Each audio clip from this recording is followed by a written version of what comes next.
Let me tell you my experiences. So yeah, first off, this brand so much nicer. The lash band is super thin.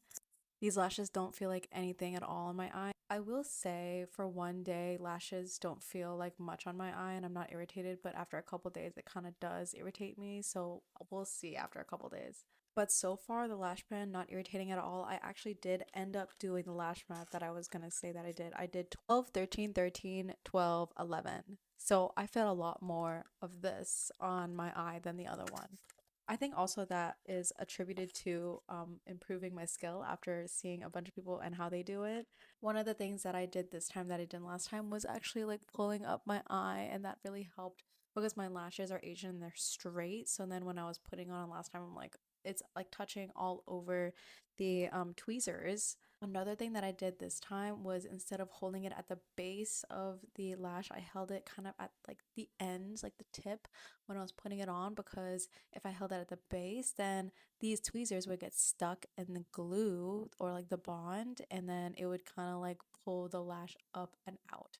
So if I held it at the tip of the lash, then I could just like place it at the base of my eyelash, and then once I mapped it all out, then I used it to like stick it directly to my eyelash.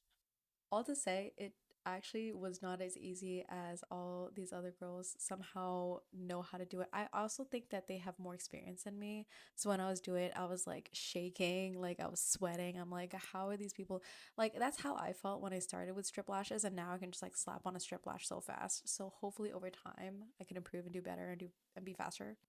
I also noticed that last time I was like painting the seal below, glue is actually on top. So then I put the sealer on top like this and then stroked the eyelash on top, and I feel like that really helped with the sealing.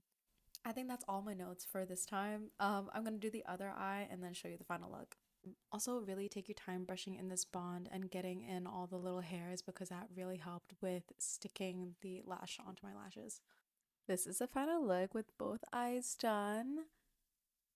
I learned a lot from this experience, but also the one big thing that I learned was these cluster lashes are actually kind of forgiving. Strip lashes are also forgiving, but I thought that you needed to be like perfection, perfection for these lashes to stay on. But like from the last time that I had them on for a couple days, like they stayed on. Like I was not perfect at all. Like it was not directly on like the base of my lash. Like some of them were just like barely hanging on, but they just like stayed on, even though I like rubbed my eyes continuously accidentally. Maybe if I get over like the feeling of having lashes on for a couple days, I'll stick with having cluster lashes over putting on